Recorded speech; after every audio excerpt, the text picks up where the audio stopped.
It is unexcusable that the government is not held accountable on making sure they meet their budgets. When you're an employee, you have a budget, right? When you're an employee, you have responsibilities. The Australian politicians are employees that are funded by you and me. We pay their salary. We should have a voice if we feel that they're not doing a good enough job. And I can tell you, they're failing on both migration and they're failing on new bills. In addition to that, I want to let you know, by the way, I've got to say to you, there's a lot of stock that was going to be on the market in the last 1 or 2 weeks of this year. But what's happened is it's becoming a bit of a new norm. I've been talking about it for 3-4 years, and that is take advantage of Boxing Day if you're a vendor. That has got record eyeballs, right? Record eyeballs on realestate.com. Why wouldn't you be launching then? Well, guess what? A lot of people are, and a lot of people are launching early in the new year. And I think we're going to get into real estate season a lot earlier than Australia Day. That's what happens. People come in after Australia Day and launch properties.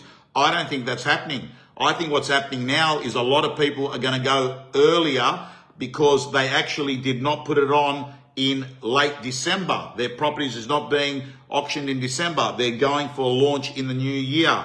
And I think that that's going to mean that we are going to have a lot of stock on the market then, and I think it's going to be a buyer's market then as well. Now, I've got to say to you, one of the things we've got to take into account is the election next year. So when you have an election, let me explain to you what it does to real estate. It puts it on pause. What happens is, for whatever reason, buyers and sellers want to actually wait to see what the resolution of the election is. So you normally see a slowdown of activity. What I'm also going to say to you is that if there is a change of government, and we saw that in the election that Labor was not going to lose, the election that Scott Morrison won against Bill Shorten, that market changed in 2 weeks. Anyone that was following the market back then will tell that it was in a mess. The minute the election was over, the amount of cars that were parked on streets at open home tripled. So, by the way, Mel, I want to congratulate Mel Angelis, a great client of mine. He went all in. He left his home on the Gold Coast to move to Sydney with his family, and he was instrumental in putting a deal together in Hunters Hill last week for $11 million. And Mel, I hope it's one of many. The election impact is one thing. Interest rate impact is the other. If they happen around the same time, middle of next year, I think that we'll start seeing the real estate market having strong growth around the country. I have to say to you that if they don't, and if rates don't go down, I think we're going to still see more of the same. I want to let you know that today I had 4 clients that were distressed sellers. I'm going to repeat that. I had 4 clients that I was told by them or the agents they have to sell. The bank is about to take over. So I've got to say to you, there is no question about it. There is pain out there.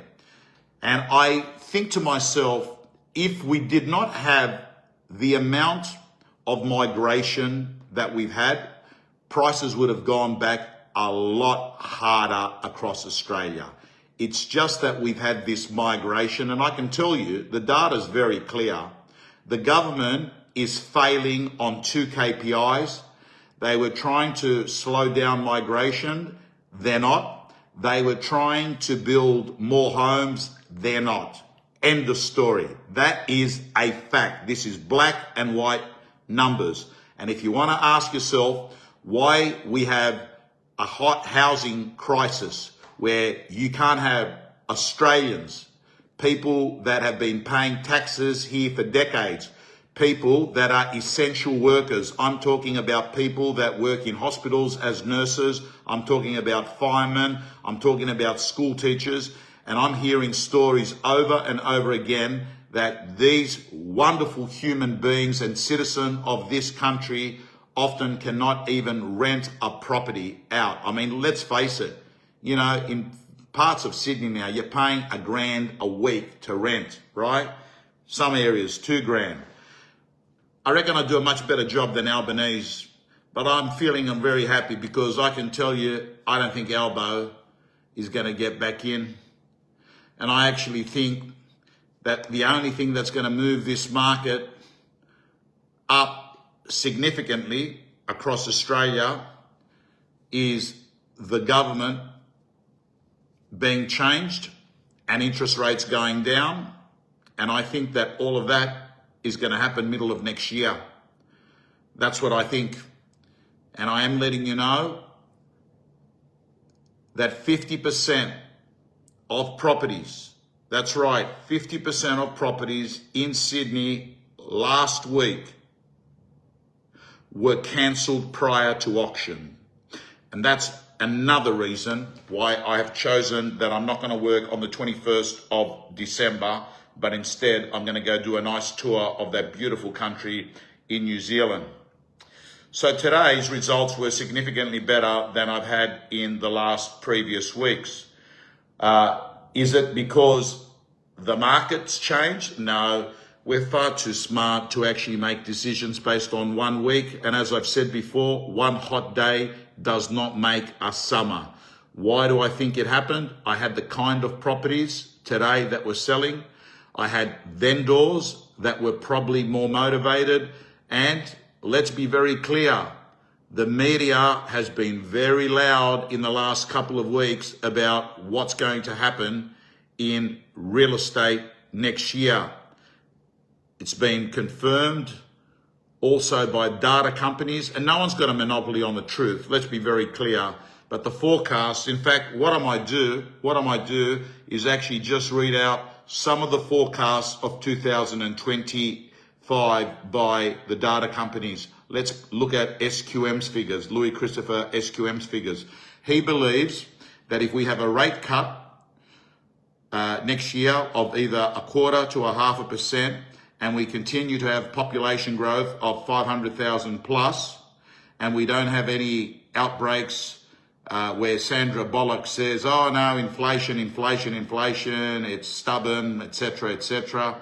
If Sandra Bullock doesn't freak out too much, we will actually end up having, according to SQM, an increase of 14 to 19% in Perth, Brisbane 9% to 14%, Darwin 5% to 8%, Melbourne -5 to -1, Sydney -5 to -1, Adelaide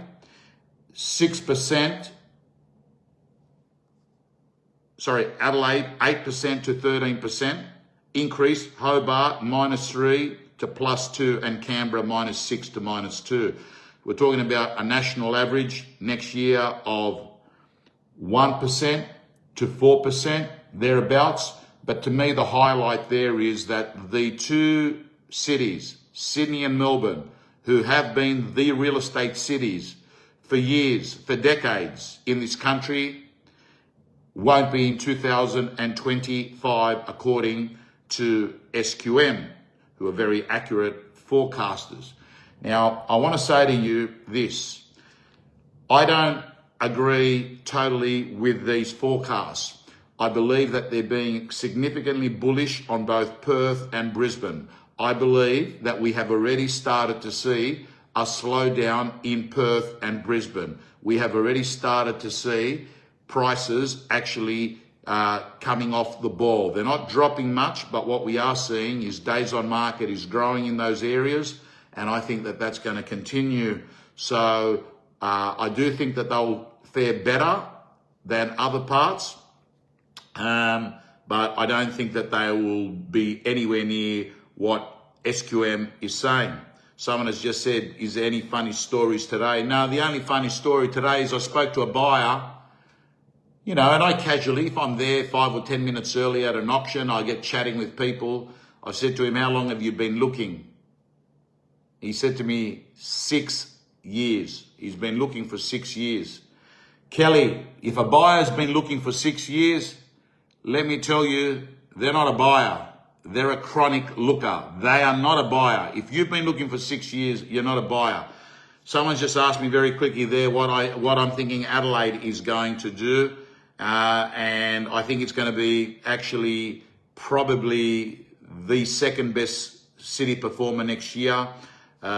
Somewhere around 10%. Louis Christopher says 8 to 13%.